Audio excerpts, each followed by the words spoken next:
To think, you know, that these stones have been here since 2850 BC. 2850 BC these were built. Amazing. That's when it all was started here. And I look at this and I see like faces in it, and I look at it, you know, even possibly Donald Trump's face there. But no, it's amazing. A place that Henge this is, you know, Neolithic times. Yeah, and it's been standing here all this time, and not that many people visit it actually. Not many people come here. It's one of those places that's a hidden gem.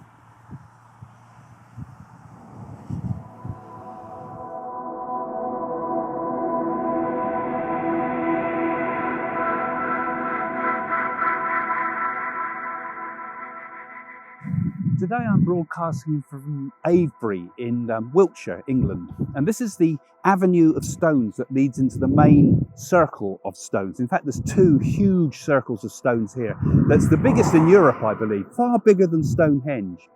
And these places were laid out according to astrology, and they reckon that it can tell us a lot about the past, but also maybe these stones tell us a bit about the future of the world too.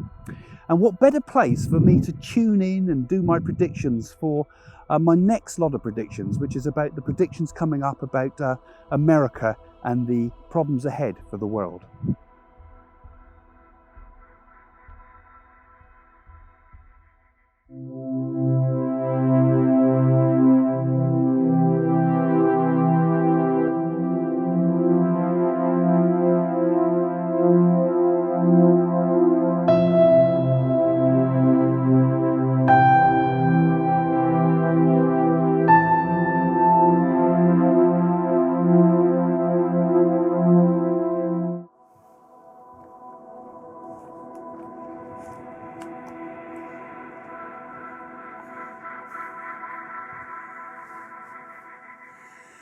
Who would have thought they could have built a village right slap bang in the middle of an ancient site from so long ago? And they put the church on the most holy spot of all, where they used to worship. And yeah, now there's a road running through it, but it's such a huge site here, huge.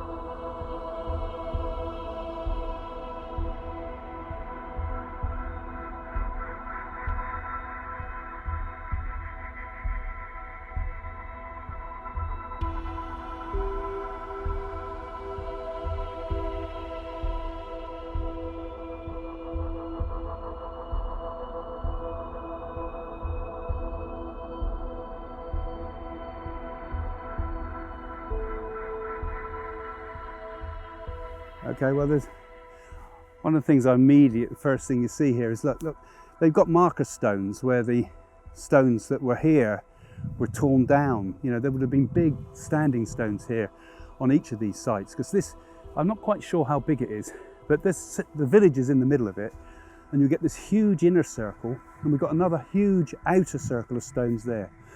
And with that processional corridor that we came down, you know, I can imagine all those years ago what it would have been like. You know, since also, you know, the thing I like about this place is that you can touch the stones. Now, when I do things like psychometry and things like that, we hold an object and talk about the history of the object. When I touch the stones in this place, because I've been here before, you get kind of a sense of the atmosphere of those times. And I personally get all sorts of pictures and images in my mind. And, you know, so in a way it's a form of time travel, because it takes us back spiritually into the past, and I think the people used to use these to look into the future too. That's my feeling. I suppose in some ways it's a bit like the old hippie tree huggers, you know. Used to hug the trees, come and hug the stones, you know. But actually, seriously guys, it really is a bit like, you know, the energy, you know, you open yourself up to it, and you can just sense it, you know, just touching it, you know. You can feel nighttime and fires and misty mornings with people coming from miles and miles around to come to this place, you know. This would have been, you know, one of the most central parts in England, in Britain, you know. And people come here to do what? You know, what did they do? Why put them all astrologically lined up too, with the stars? Why do that? Yeah. It reminds me again when I went back to India, you know, and I went to Mahabalipura, and there was these stones just like this, same type of granite they had there actually, but you know, again they'd done the same thing. They pulled stones from long distances. For what reason? Imagine carrying just this little one, you know, it was bigger than this, but just this little stone. Amazing place, really. I mean, I love the idea of psychic archaeology, you know. But we can perhaps access the past through our unconscious minds.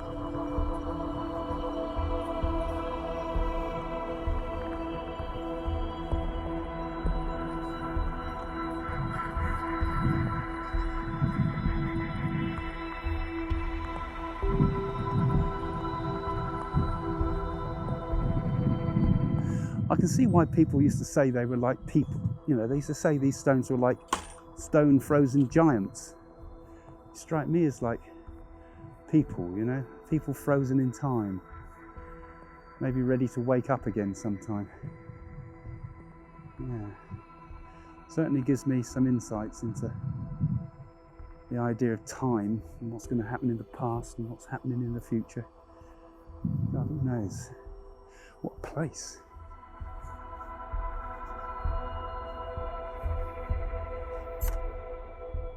Absolutely sacred place this. There's been more UFOs sighted here than pretty much anywhere else on Earth. This is in Wiltshire, this is in the centre of. And although there are some military establishments kind of quite a way away, here and Glastonbury, which is quite nearby, is one of the places, actually it's the place I first saw what I thought was a UFO. I saw this thing zigzag across the sky, I remember. That was in Glastonbury, nearby here. We're laying it on the floor at night and we were talking about UFOs and I said, oh, I don't believe in them. And then this thing went across the sky. Unbelievable. But here's one of those places, and I can see why. Something special about this.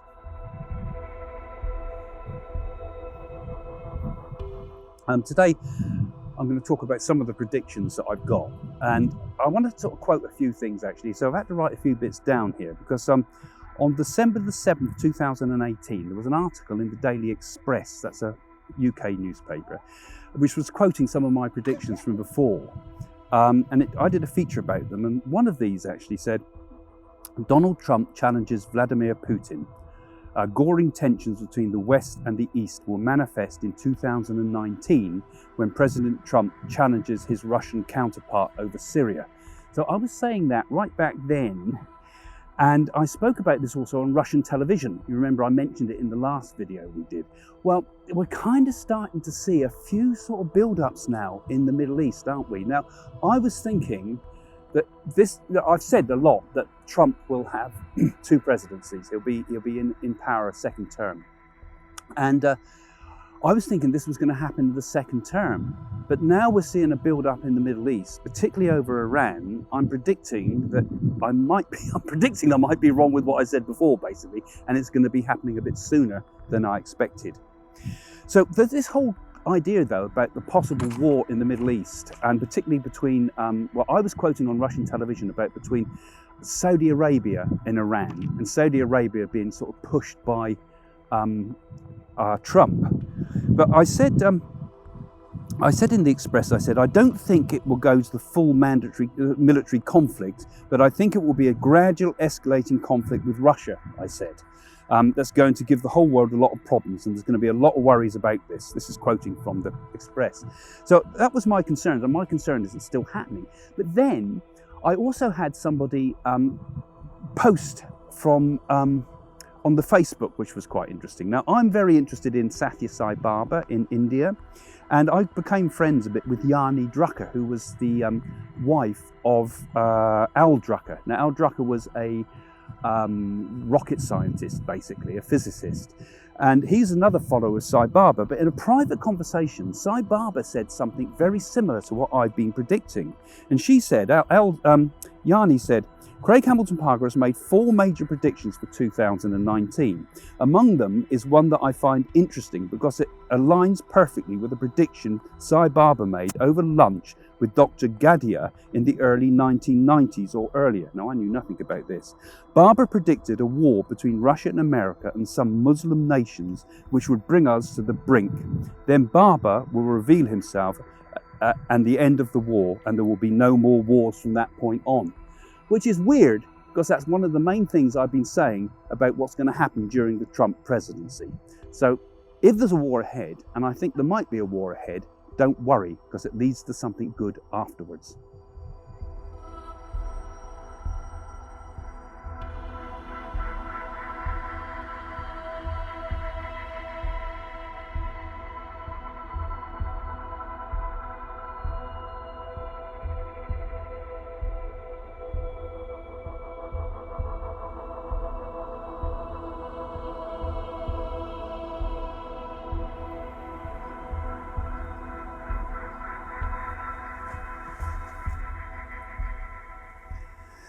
Well, I'm making you some predictions, but I didn't predict the rain, did I? It's pouring down here. But actually, my predictions usually come before I come to these places. And often when I'm giving readings to people by phone, I've been talking a lot to a lot of American people and people in Hong Kong of late. And they've been very concerned about this whole idea about the trade embargo that's happening between America and China. Now, they keep hoping, is it going to get better? And I've got to say, I don't think it's going to get better at all. It's going to get worse, if anything. In fact, I see a trade war increasing to the point that China and America will get even greater loggerheads. And Trump's going to say he's not going to allow people like Apple and Google to be able to use Chinese software or plugins from Chinese software. There's going to be a war on software. Simultaneously, he's going to argue about earth metals because China has all the earth metals in Afghanistan. And I feel that's going to be the next thing in Trump's target, that next thing in his sights, including doing a big deal now with Japan. Because what he's going to do with them is that he's going to use Japan as the supplier for the things that China can't supply. So there's a lot more ahead with this trade war between China. And actually, one final thing is that this is going to cause a lot of trouble in China itself.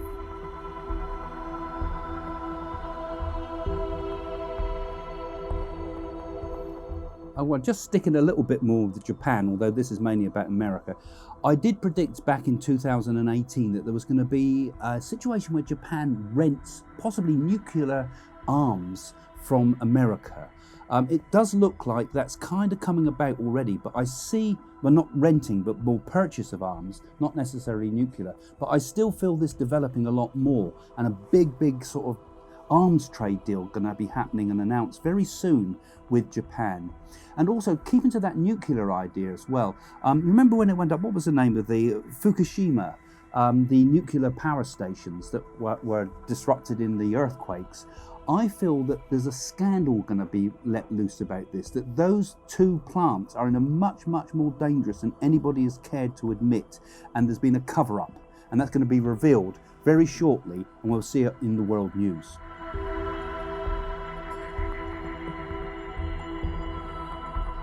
I seem to have got quite a large part of what I predicted back in 2018 right so far. I seem to be on the right track with most of it. A few other little things that I'd like to say. Now, in my earlier predictions, I said that Trump would not be impeached. And it does seem to be the case. He's kind of wriggled out an awful lot of things. For example, the Mueller report now seems to be more or less, I would say it's dead in the water. But my feeling is Trump's going to remain in power. Like I say, he's going to get a second term of office, and no way is that man going to be impeached.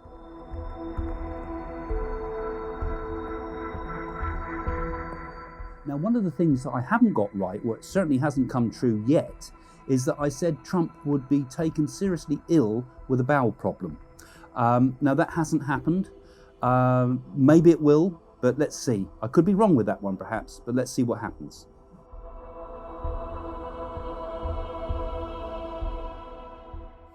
I also said Trump would do very well in the midterm primaries. He did pretty well, actually. He lost the control of one of the houses, but for a president in his part of his term of office, he did actually do pretty well in the end. So I think that prediction pretty much did come true.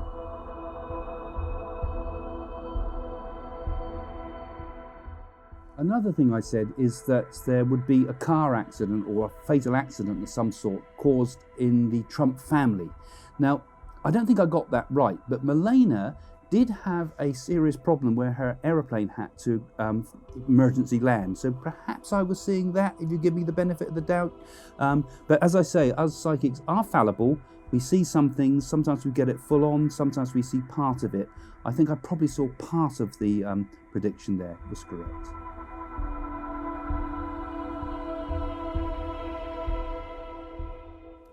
Last year, 7 months after I predicted it, it was announced that there's going to be a new moon base on the moon. I said that NASA would announce this. It happened as I said.